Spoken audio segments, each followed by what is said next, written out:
Hello everyone, this is Shankhu Subra Roy Kormokar and welcome to my channel that is Reverberation Guidelines. So আজকে আমরা মহাকর্ষ সংক্রান্ত মহাকর্ষীয় বিভব নিয়ে আলোচনা করব। So here we start. মহাকর্ষীয় বিভব সম্পর্কে যদি সবার প্রথমে বুঝতে হয় তাহলে আমাদেরকে এর কনসেপ্ট নিয়ে একটু আলোচনা করতে হবে। বলা হচ্ছে কোনো একটি একক ভরের বস্তুকে অসীম দূরত্ব থেকে কোনো মহাকর্ষীয় ক্ষেত্র প্রাবল্যে একটি নির্দিষ্ট বিন্দুতে আনতে যে পরিমাণ কার্য করতে হয় তাকে বলা হয় মহাকর্ষীয় বিভব। অর্থাৎ কোনো একক ভরের বিচ্ছিন্ন বস্তু,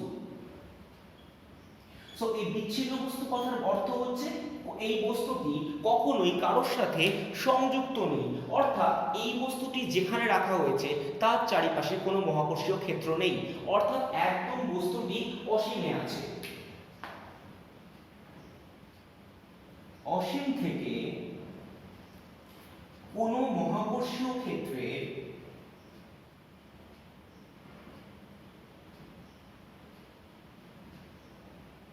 একটি নির্দিষ্ট বিন্দুতে আনতে যে পরিমাণ কার্য করতে হয় তাকে বলে মহাকর্ষীয় বিভব। সো দ্য ফার্স্ট থিং আমাদের এখান থেকে বুঝতে হবে মহাকর্ষীয় বিভব বাস্তব পক্ষে একটি কার্য মাত্র, এবং কিরকম কার্য না একটি একক বিচ্ছিন্ন ভরের বস্তুকে অসীম থেকে আনতে গিয়ে যে পরিমাণ কার্য করতে হয়। তাহলে আমরা বলতে পারি মহাকর্ষীয় বিভব বাস্তবে একক ভরের ওপর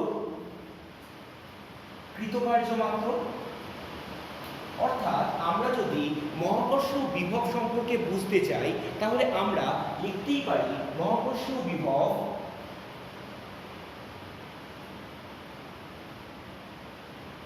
ভি সমান সমান কার্য বাই ভর। এখন কার্য কথার মানে কি? কার্য কথার মানে হচ্ছে বল ইনটু সরণ, আর ভর কথার মানে ভর। এখন যদি আমরা মাত্রা নিয়ে আলোচনা করি বা ডাইমেনশন, তাহলে মাত্রা নিয়ে আলোচনা করলে কি হবে? বল মানে m l e to the power -2, সরণ মানে l, আর ভর মানে কত? m। তাহলে কত হবে এখানে? মাত্রা হবে l square e to the power -2। আর যদি আমরা এর একক সম্পর্কে জানতে চাই তাহলে একক কি হবে? না, একক হবে কার্য বাই ভর। কার্য কথার এসআই একক হচ্ছে জুল, ভর কথার মানে KG. So joule per KG হলো আমাদের মহাকর্ষীয় বিভবের একক। এখন মহাকর্ষীয় বিভব সম্পর্কে আমরা কিছু কনসেপচুয়াল ডেভেলপমেন্ট জেনারেট করব। সো কনসেপচুয়াল ডেভেলপমেন্ট জেনারেট করবার জন্য আমরা সবার ফার্স্টে পুরো জিনিসটাকে একটু ভালো করে বুঝি, এবং এই ক্ল্যারিফিকেশনটাই আমাদের গোটা ডেটাটাকে বুঝতে সাহায্য করবে। সো ভীষণ ইম্পর্টেন্ট, আমরা একটা ক্যাপিটাল এম ভরের বস্তু ধরছি, তাহলে এই বস্তুর জন্য মহাকর্ষীয় ক্ষেত্র প্রাবল্য তৈরি হবে।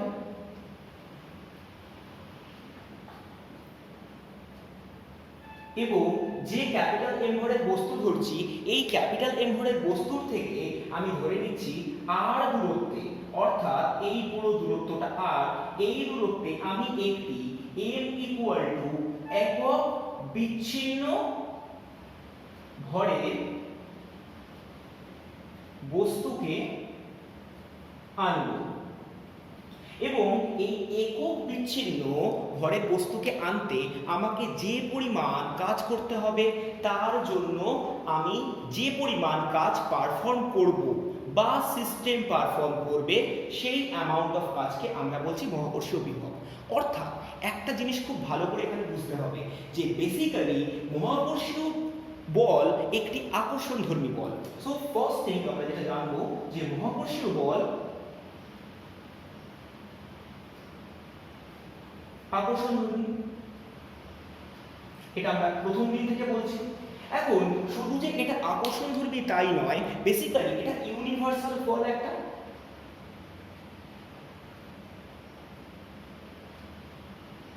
এখন ইউনিভার্সাল বল হওয়ার জন্য এটি কি করবে, যেহেতু সব সময়ের জন্য আকর্ষণধর্মী, তাই অসীম থেকে কোনো একটি বস্তু যদি থাকেও তাহলে এর প্রভাব সেখানে গিয়ে পৌঁছবে বলে আমরা কল্পনা করব। ফলে অসীমে থাকা কোনো একটি একক বিচ্ছিন্ন ভরের বস্তুকে সে কি করবে, সবসময় নিজের দিকে টানবে। অর্থাৎ একক ভরে বিচ্ছিন্ন বস্তুকে ক্যাপিটাল এম ভরে বস্তু নিজের দিকে আকর্ষণ করতে সক্ষম। এখন যদি একটি একক বিচ্ছিন্ন ভরের বস্তুকে নিজের দিকে আকর্ষণ করে তাহলে কি হবে, বিচ্ছিন্ন সংস্থার জন্য ওই একক বিচ্ছিন্ন ভরের বস্তুটি এই ক্যাপিটাল এম ভরের বস্তুর দিকে একা একা ছুটে আসার টেন্ডেন্সি দেখাবে, অর্থাৎ প্রবণতা দেখাবে যেন এই ক্যাপিটাল এম ভরের বস্তুর দিকে সেটি আসতে পারে। ফলে m equal to 1 অর্থাৎ একক বিচ্ছিন্ন ভরের বস্তুটি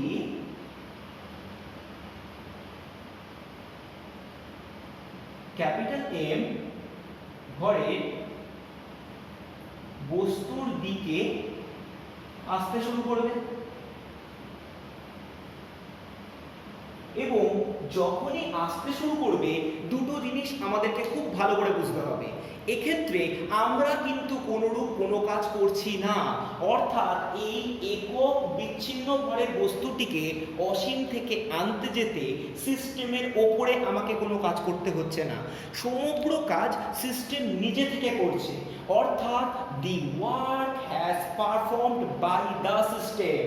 so if work is performed by the system, what will be negative। আর যদি কোনো ক্ষেত্রে আমাদেরকে সিস্টেমকে দিয়ে কাজ করাতে যেতে গেলে সিস্টেমের ওপরে কাজ করতে হয়, অর্থাৎ if we need to perform on the system, then what will be positive। So basically আমি যে কথাটা বলছি সে কথার মানে হলো এটাই, work done by the system is always negative and work done on the system is always positive।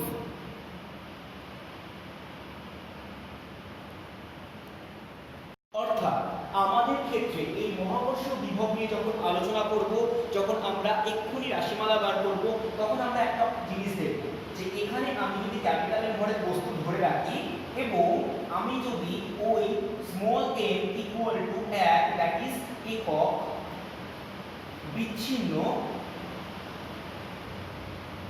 ভরের বস্তু আনার চেষ্টা করি, তাহলে সেক্ষেত্রে আমাকে সব সময়ের জন্য মনে রাখতে হবে যে এই সিস্টেম এই একক বিচ্ছিন্ন ভরের বস্তুকে নিজের দিকে আকর্ষণ করছে। সুতরাং আমাকে এই বস্তুটাকে ঠেলবার দরকার নেই, বস্তুটা একা একাই এই দিকে আসতে আরম্ভ করবে। Clear? So logical part is that. এবার আমরা যেটা করব, আমরা এই মহাকর্ষ বিভবের রাশিমালা বার করব। And I told you earlier আমাদের এর জন্য ইন্টিগ্রেশন লাগবেই, রাইট? তাহলে আমি যে জিনিসগুলো ধরবো সেই জিনিসগুলোকে আগে আমি ডিফাইন করে নিচ্ছি। আমি ধরে নিচ্ছি ক্যাপিটাল এম ভরে বস্তুর জন্য স্মল আর দূরত্বে মহাকর্ষীয় বিভব নির্ণয় করতে হবে। এবং এই স্মলার দূরত্বে মহাকর্ষ বিভব নির্ণয় করার অর্থ হলো একটি একক বিচ্ছিন্ন ভরে বস্তুকে অসীম থেকে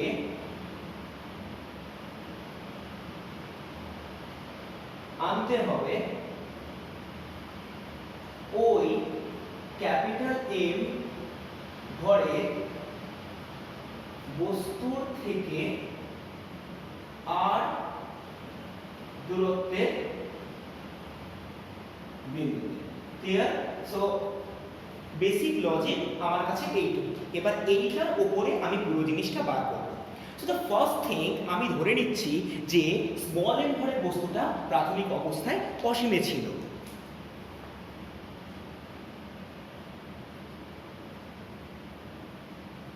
যার ভর কিনা 1, কারণ এটি একক বিচ্ছিন্ন ভরে বস্তু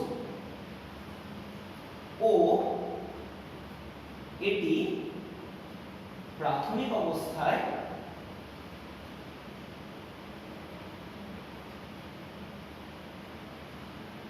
অসীমে ছিল। এখন নির্দিষ্ট একটি মুহূর্তে আমি যখন এটিকে আর দূরত্বে আনবো, সো আমি অসীম থেকে নিশ্চয়ই একবারে আর দূরত্বে আনতে পারবো না, আমি মাঝামাঝি কোনো একটা বিন্দুতে আনবো। সো ধরা যাক আমি একটা নির্দিষ্ট মুহূর্তে এই small m, that is m equal to 1, that is একক বিচ্ছিন্ন ভরের বস্তুটিকে x দূরত্বে আনতে পেরেছি। সো দ্য ফার্স্ট থিং, আমি ধরে নেব যে আমি কোনোভাবে ওই বিচ্ছিন্ন একক ভরের বস্তুটিকে অসীম থেকে এই ক্যাপিটাল এম ভরের বস্তুর থেকে x দূরত্বে এনেছি। তাহলে নির্দিষ্ট মুহূর্তে m ইকুয়াল টু 1 ভরে বস্তুটি ধরি x দূরত্বে আছে। ক্লিয়ার? আমরা একটা জিনিস তো খুব সহজেই বলতে পারি যে ওই মুহূর্তে উহাদের মধ্যে আকর্ষণ বল কত। ফলে x দূরত্বে থাকাকালীন উহাদের আকর্ষণ বল F, আমি সাফিক্সে x দিলাম, যেটা কিনা কিরকম ভাবে হবে না, এই ভ্যালুটা হবে g into capital M into small m by x square. কিন্তু আমরা কি জানি স্মল m মানে একক বিচ্ছিন্ন ভর, তার মানে আমি কি করব, স্মল m এর ভ্যালু 1 বসিয়ে দেব। সো লজিক্যালি আমার কাছে ইকুয়েশনটা হয়ে গেল gm by x square. So আমি x কেন দিয়েছিলাম না, এটা x দূরত্বে বল। এবার আমার যেটা মেন প্রশ্ন, এই বলের মান কি সবসময়ের জন্য কনস্ট্যান্ট?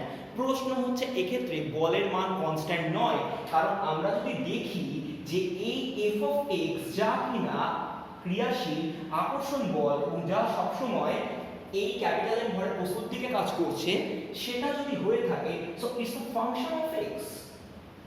সো যত দূরত্ব বাড়বে, অর্থাৎ x যদি ইনক্রিজ করে, তাহলে উহাদের মধ্যে আকর্ষণ বল কমবে, এবং যদি x ক্রমশ কমতে থাকে তাহলে উহাদের মধ্যে আকর্ষণ বল বাড়বে। এটাই খুব স্বাভাবিক। অর্থাৎ এক্ষেত্রে যে পরিমাণ আকর্ষণ বল উক্ত বস্তুদ্বয়ের মধ্যে কাজ করছে, অর্থাৎ ক্যাপিটাল এম এবং একক বিচ্ছিন্ন ভরের বস্তুর মধ্যে কাজ করছে, তা একটা ফাংশন অফ x। ফলে আমি যদি কার্য বের করতে হয়, তাহলে কার্য বের করতে গেলে আমাকে প্রত্যেকটা মুহূর্তে ছোট ছোট অংশের কার্য বার করতে হবে, এবং পুরো কার্য বের করতে গেলে আমাকে টোটাল পাথের ইন্টিগ্রেশন করতে হবে। And that is the logic. আমরা এতক্ষণ ধরে ইন্টিগ্রেশন নিয়ে আলোচনা করেছিলাম। সো আমি এবার কি করব, এখন আমি করব যে এই x দূরত্বে থাকাকালীন dx পথ সরাতে কৃতকার্য আমি dw দিয়ে স্পেসিফাই করতে পারি। এন্ড dw মানে কত হবে না বল ইনটু সরণ, আমরা কার্য মানে জানি বল ইনটু সরণ, and this is nothing but the dot product, so this is dot 1। এখন বল কোন দিকে কাজ করছে, বল কাজ করছে এই দিক বরাবর, সরণ কাজ করছে এই দিক বরাবর, তাহলে এই ক্ষেত্রে থিটা কত না থিটা 0 ডিগ্রি। তাহলে আমি এখানে নরমাল ভাবে লিখতে পারি dw equal to f into dx into cos 0 degree, অর্থাৎ f কথার মানে আমরা একটু আগে বের করেছি g of capital M by x square into dx, আর cos 0 ডিগ্রি মানে 100% আমরা জানি 1, তাহলে এটার কথার মানে হচ্ছে dw। সো dw মানে এই অবস্থা থেকে একটি ছোট্ট দূরত্ব dx সরাতে যে ন্যূনতম কার্য করতে হচ্ছে, এবং আই টোল্ড ইউ আর্লিয়ার এই কার্য কিন্তু আমরা করছি না, এই কার্য সংস্থা করছে, এবং কিভাবে আমরা প্রমাণ করব সেটা পরে প্রমাণ হবে। সো এই অবধি ক্লিয়ার আই প্রেডিক্ট। সুতরাং আমরা এখনো অবধি x দূরত্বে থাকার সময় ওই একক বিচ্ছিন্ন ভরের বস্তুকে dx দূরত্ব সরালাম। এখন যদি আমরা এই কার্যের পরিমাণ বার করতে থাকি, অর্থাৎ পুরো রাস্তা জুড়ে যদি কার্যের পরিমাণ বার করতে থাকি, তাহলে আমাকে যেটা বার করতে হবে যখন অসীমে ছিল সেই অসীম থেকে আমি প্রত্যেকবার অল্প অল্প অল্প অল্প করে পথ সরাতে আলটিমেটলি এই বিন্দুতে নিয়ে এসেছি। অর্থাৎ প্রাথমিক অবস্থায় এই small m equal to 1 that is একক বিচ্ছিন্ন ভরের বস্তু প্রাথমিক অবস্থায় ছিল অসীমে, এবং অন্তিম অবস্থায় এসছে স্মল r দূরত্বে। অর্থাৎ আমাকে যেটা করতে হবে, আমাকে সমগ্র পথে কার্য বার করতে হবে, এবং আমরা কি জানি এই ছোট্ট ছোট্ট পথের কার্যগুলোর পুরো মান বের করতে গেলে আমরা কি করব, ইন্টিগ্রেশন অপারেটর ইউজ করব। সো বেসিক্যালি আমি যেটা করছি integration of dw that is gm by x square into dx আমি ইন্টিগ্রেট করছি। সো লজিকটা কি এক্ষেত্রে, যখন আমি ইন্টিগ্রেট করব, যখন বস্তুটা অসীমে ছিল তখন আমি কোনো কাজ করিনি, যখন বস্তুটাকে টেনে আমি r এ আনলাম তখন আমি w পরিমাণ কাজ করেছি, and this are the limiting value. অর্থাৎ আমি যখন বস্তুটাকে অসীমে রেখেছিলাম তখন আমাকে কোনো কাজ করতে হয়নি, এবং আলটিমেটলি যখন r দূরত্ব দিয়েছে তখন আমি w পরিমাণ কাজ করেছি। অর্থাৎ এর মাঝখানে কি পরিমাণ কার্য করেছে সেটা আমরা এই ইকুয়েশন থেকে পাবো। এবং মনে রাখতে হবে যখনই আমরা এই লিমিটিং ভ্যালু বসাবো তখন আর কনস্ট্যান্ট পার্টগুলো কোনো রকমভাবেই দরকার হবে না।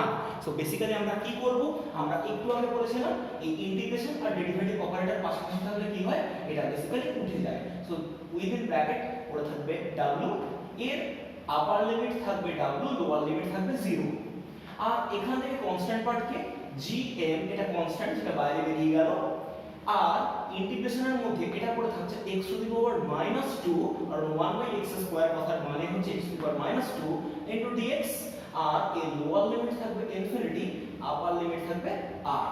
তাহলে আমরা কি জানি এই ভ্যালুটার অর্থ কি, এই ভ্যালুটার মানে আমরা একটু আগে শিখেছি x to the power -2 plus 1 by -2 plus 1, আর এর লোয়ার লিমিট কাজ করবে ইনফিনিটি, আপার লিমিট কাজ করবে r।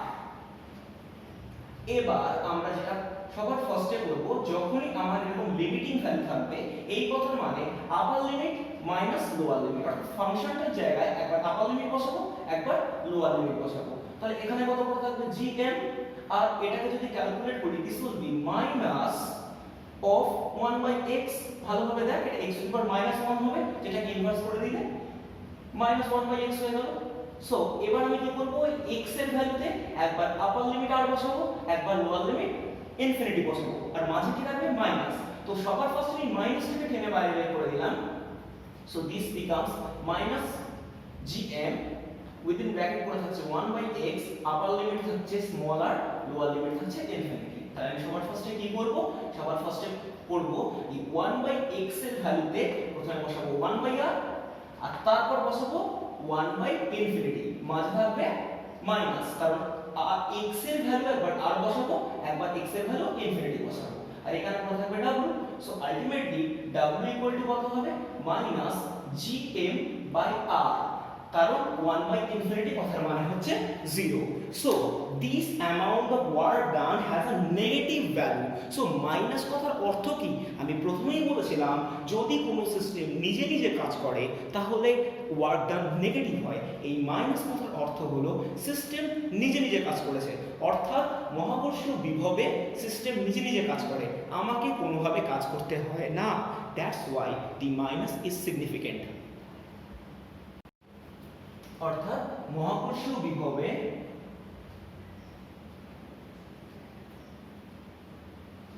সংস্থা নিজে কার্য করে, ফলে work done by the system হওয়ায় কার্য নেগেটিভ হয় বা ঋণাত্মক ধর্মী হয়। সো আমরা যেটা বার করলাম সেটা হচ্ছে একক বিচ্ছিন্ন ভরের বস্তুকে অসীম থেকে আনতে যে পরিমাণ কার্য করতে হয়েছে সেটাকেই আমরা মহাকর্ষীয় বিভব বা ভি দিয়ে লিখি এবং যার ভ্যালু হলো -gm/r। এই ঋণাত্মক চিহ্নটা আমি আবারও বলছি স্পেসিফাই করছে কোনো একটি সংস্থা যদি নিজে থেকে কাজ করে তখনই তার নেগেটিভ ভ্যালু আসবে। এখন যদি আমরা এর গ্রাফ প্লট করি তাহলে খুব ভালো করে বোঝো। আমরা ধরে নিচ্ছি আর্থ বা পৃথিবী এর ব্যাসার্ধ কিনা RE, আমরা বারবার করে বলেছিলাম RE। এখন আমি যদি একটা নির্দিষ্ট দূরত্বে গিয়ে ভাবি, দ্যাট ইজ সেন্টার থেকে যদি তার দূরত্ব স্মল r হয় তাহলে আমি বলতেই পারি small r is greater than RE। অর্থাৎ ভালোভাবে বুঝবি পৃথিবী পৃষ্ঠে মহাকর্ষীয় বিভব কত।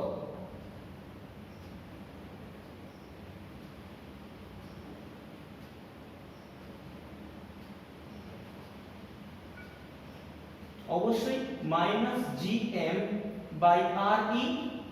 আর স্মল r দূরত্বে, যে ক্ষেত্রে স্মল r কিনা অবশ্যই পৃথিবীর ব্যাসার্ধের থেকে বড়, সেক্ষেত্রে মহাকর্ষীয় বিভব কত হবে? -gm/r। অর্থাৎ একটা জিনিস খুব ভালো করে বোঝ, যত দূরত্ব বাড়বে তত মহাকর্ষীয় বিভবের মান বাড়তে থাকবে। আই রিপিট এগেইন, যত দূরত্ব বাড়বে মহাকর্ষীয় বিভবের মান বাড়তে থাকবে, কারণ ক্যাপিটাল R বেড়ে গেলে এই পুরো ভ্যালুটা ছোট হয়ে যাবে। কিন্তু নেগেটিভ থাকার অর্থ হলো ঋণাত্মকে ছোট মানে ঋণাত্মকে মান বাড়তে থাকবে। অর্থাৎ পৃথিবী পৃষ্ঠে মহাকর্ষীয় বিভব সর্বনিম্ন, যত দূরের দিকে যাবি অর্থাৎ যদি অসীমে পৌঁছতে পারিস সেক্ষেত্রে মহাকর্ষীয় বিভবের মান সর্বোচ্চ হবে এবং অসীমের ক্ষেত্রে মহাকর্ষীয় বিভব শূন্য হয়। Be careful with the word অসীমে মহাকর্ষীয় বিভব সর্বোচ্চ এবং যার মান কত? -gm/∞, যার মানে হচ্ছে 0। মানে বোঝার চেষ্টা কর, যে সিস্টেমের মোট মহাকর্ষীয় বিভব ঋণাত্মক সে তত বেশি স্থায়ী। তুই অসীমে আছিস মানে তোর স্থায়িত্ব খুব কম, কারণ তোকে যে কোনো মহাজাগতিক বস্তু আকর্ষণ করতে পারে, অর্থাৎ তোর স্থায়িত্ব খুব কম। কিন্তু তোর যদি পৃথিবীর পৃষ্ঠে থাকিস তাহলে তোর কি বললাম আমি, মহাকর্ষীয় বিভবের মান সবচেয়ে কম, এবং তোর মহাকর্ষীয় বিভবের মান যত কম হবে তুই তত বেশি স্থায়ী। So do remember with my word, তুই যদি মহাকর্ষীয় বিভবের মান সর্বনিম্ন ধারণ করে থাকিস তবেই তুই স্থায়ী। ক্লিয়ার আমার কথা? যদি আমরা একটা গ্রাফ প্লট করি, যে ক্ষেত্রে আমরা এই বরাবর বেসিক্যালি রিপ্রেজেন্ট করছি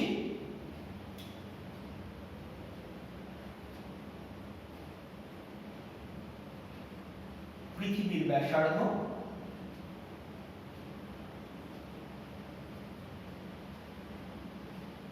এবং আরো দূরে পৃথিবীর ব্যাসার্ধ থেকে ক্রমশ দূরত্ব বোঝাচ্ছে। আর অর্থাৎ এই দিক বরাবর স্মল r আর এই দিক বরাবর আমি বোঝাচ্ছি মহাকর্ষীয় বিভব। তাহলে এর গ্রাফটা যেহেতু যত অসীমের দিকে যাবে তত বাড়বে, সেই জন্য আমি এটা নেগেটিভ অ্যাক্সিস থেকে স্টার্ট করব। সো আমি ধরে নিচ্ছি যে যখন বস্তুটি পৃথিবী পৃষ্ঠে আছে তখন তার মহাকর্ষীয় বিভব সর্বনিম্ন, এবং যত দূরের দিকে যাবে তত এর মহাকর্ষীয় বিভব আস্তে আস্তে বাড়তে থাকবে, এবং বাড়বে কি করে না v মাইনাস gm/r, অর্থাৎ আমরা বলতেই পারি v প্রপোর্শনাল টু 1/r, অর্থাৎ যত দূরের দিকে যাবে তত মহাকর্ষীয় বিভব আস্তে আস্তে বাড়বে এবং অসীমে গিয়ে কি হবে মহাকর্ষীয় বিভব সর্বোচ্চ হয়ে যাবে এবং যার মান হবে 0, এবং অসীমে যদি কোনো বস্তু পৌঁছতে পারে তাহলে তার স্থায়িত্ব থাকবে সর্বনিম্ন। So this is enough for the day. বাড়িতে সাবধানে থাকিস আর প্রচুর পড়াশোনা করিস। Stay home, stay safe.